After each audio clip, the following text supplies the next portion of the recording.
Olá, mamíferos! Tudo bem? Como é que vocês estão? Nós vamos hoje falar de um assunto muito importante, que no caso vai ser o transporte através da membrana. A gente já viu anteriormente a estrutura da membrana, sabemos que a membrana plasmática toda célula tem, lembra? Toda célula, sem exceção, vegetal, animal, de bactéria, qualquer célula tem membrana plasmática. No entanto, essas células precisam fazer transportes de íons, de moléculas maiores e de água, de outras substâncias também, inclusive gases. Então, como é que se dá, como é que é feito o transporte através da membrana? É isso que a gente vai desenrolar aqui hoje. Então, vem comigo e olha só. O transporte através da membrana ele pode se dar de três maneiras. Esse transporte pode ser um transporte passivo, pode ser um transporte ativo, do tipo ativo, e pode ser um transporte também mediado por vesículas. Mas como é que eu vou entender isso? Muito fácil. Transporte passivo, o próprio nome está dizendo, feito na passividade, ou seja, a célula não vai gastar nenhuma energia para que isso aqui aconteça. Então, são exemplos de transporte passivo: a osmose, a difusão simples e a difusão facilitada. É claro que cada uma tem a sua minúcia, cada uma tem o seu detalhe. É importante que você saiba disso. O transporte ativo, o próprio nome está dizendo, quando você faz atividade, força, você está gastando o quê? Está gastando energia. Então, é aquele transporte que a célula vai ter um gasto de energia. E como é que é a energia em biologês? ATP, lógico. Vai gastar energia sobre a forma de ATP. Então o que é que vai acontecer? Olha só, olha aqui. Esse ATP que é gasto aí é um ATP que é produzido pela célula no seu processo de respiração celular. Portanto, a célula se completa. Então vamos lá. O transporte ativo vai ser o quê? Através da nossa querida bomba de sódio e potássio, tá? A bomba de sódio e potássio é a mais comum, mas também existem outras bombas. O que cabe essa bomba? Vai explodir alguma coisa? Não, não tem nada a ver, calma. Não estou falando de Iraque, nem faixa de Gaza, não. Eu estou falando que essas bombas aqui significam o quê? Bombear ativamente gastando energia. Isso aqui se dá contra o gradiente natural. Então, a célula ela tem a bomba de sódio e potássio, que é a mais comum, que é realizada, por exemplo, pelos nossos neurônios, mas também existem outras bombas quando a célula puxa demasiadamente outros íons para dentro dela. Por exemplo, posso citar uma bomba que não é muito comum, a bomba de iodeto, das células da tireoide, puxando esse iodo para produzir os hormônios T3 e T4, ok? Muito bem, que lindo! Mas também existem os chamados transportes que são mediados por vesículas, aqueles transportes de moléculas maiores ou para dentro ou para fora da célula, onde vesículas serão formadas para que esse transporte se realize. Então, vem comigo e olha só. Por exemplo, endocitose, moçada, endo, isso aqui quer dizer o quê? Que é para dentro. Em várias partes da biologia você escuta falar disso. Então, endocitose são aqueles transportes para dentro da célula. Quando a célula, por exemplo, engloba através da fagocitose. Fagocitose nós costumamos a definir como sendo o quê? Quando uma célula engloba partículas grandes, ok? E a pinocitose, que é quando a célula vai englobar partículas líquidas. Fugindo um pouquinho do conceito tradicional, é quando ela engloba partículas líquidas ou outras partículas que são bem pequenininhas, ok? E também existe a exocitose. Ora, desenrolado. Se endo é para dentro, exo é para fora. É quando a célula pega alguma substância que ela tem, algum resto, alguma coisa que foi metabolizada, que ela não quer mais, ela cria uma vesícula e expulsa, lança para fora da célula, ok? E nós vamos começar agora a detalhar cada um desses tipos de transporte. Vem comigo, olha só. Então, começando pelo primeiro, olha só, nós temos aqui no caso a osmose, você acabou de entender que a osmose é um processo passivo que não tem gasto de energia.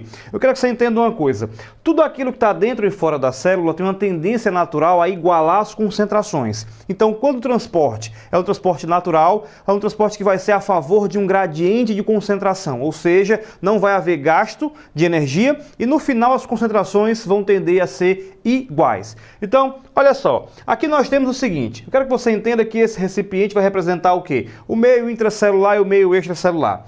Aqui você tem uma representação da membrana. E essa membrana eu vou dizer que ela é uma membrana semipermeável. Quer dizer o quê? Que pode passar alguma coisa por ela, mas não passa tudo. Entenda também que algumas partículas, dependendo do seu tamanho, ela pode ter acesso livre à membrana plasmática ou não.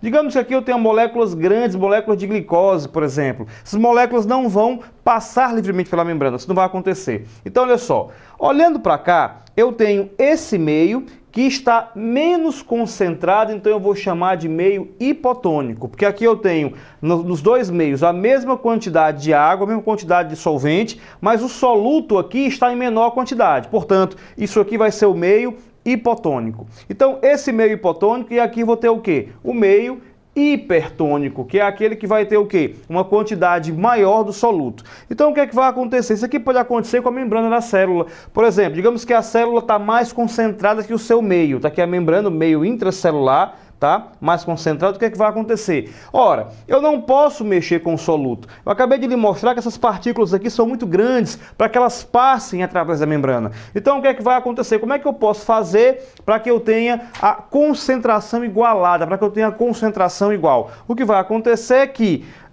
haverá um deslocamento de quê? De água, no caso aqui, que é o solvente, do meio hipotônico para o meio hipertônico. Então, veja bem, na osmose o que é que vai acontecer? Na osmose vai acontecer a passagem de água do meio hipotônico para o meio hipertônico, isso aqui a favor de um gradiente de concentração, para que no final eu tenha que a concentração do meio A, vamos chamar esse meio de A, vai ser igual à concentração do meio B, chamando esse meiozinho aqui de B. Então aconteceu a osmose, passou água, passou no caso solvente, do meio hipotônico para o meio hipertônico e as concentrações se igualaram. É muito comum no nosso dia a dia nós encontrarmos casos de aplicação prática, por exemplo, da osmose.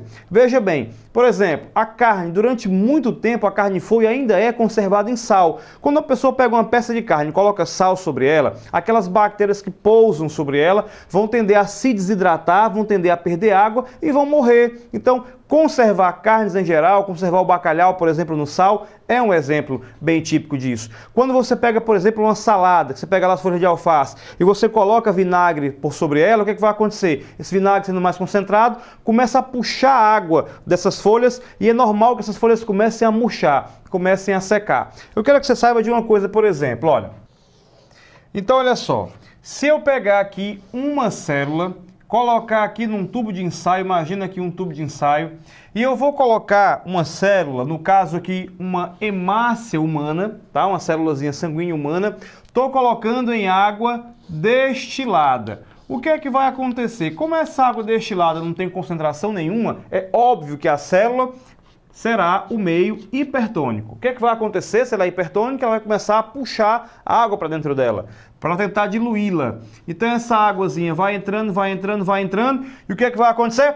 Pum! Papoca, estoura, ok? Então essa hemácia vai estourar. Por que que ela vai estourar? Porque ela não tem força suficiente para aguentar a pressão. Então o que é que vai acontecer? A hemácia morreu, a membrana dela se rompe e todo o conteúdo aqui é eliminado. E esse processo aqui é chamado de plasmoptise. Se liga aí, anota aí, tá certo? Manda esse nome para sua namorada pelo WhatsApp, plasmoptise. Olha que legal. Então veja bem, professor, isso pode acontecer com a célula vegetal? Por quê? Ah, entendi. Porque a célula vegetal, ela vai ter uma estrutura externa que vai evitar, externa à membrana, no caso, que vai evitar que ela se rompa. Ela vai ganhar água, mas ela não vai estourar por uma razão muito simples. Ela tem a parede celular que vai dar um suporte. Agora faz o seguinte, pensa aí se fosse ao contrário. Olha só, vamos aqui comigo de novo.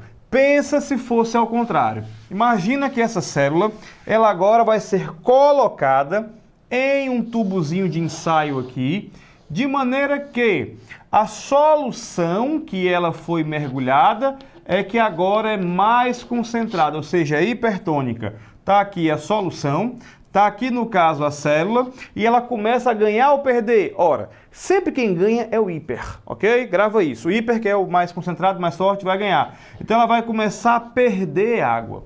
E essa célulazinha com o tempo vai estar assim, ó, murcha, murcha, ok? Então essa célula aqui se tornou uma célula flácida, tá? Flácida. Essa célulazinha perdeu água, perdeu pressão, perdeu e foi-se embora. Veja bem, só para levar esse exemplo para seres vivos, tem peixes, por exemplo, que vivem um peixe de água doce e se forem colocados em água salgada, o que é que vai acontecer? Ora, como o mar é muito mais concentrado que um ambiente de água doce, o ambiente do ciclo, esse peixe vai começar a perder água e vai morrer. O que seria cômico se não fosse trágico, né? O peixe debaixo d'água morreu seco, mas é possível que isso aconteça também.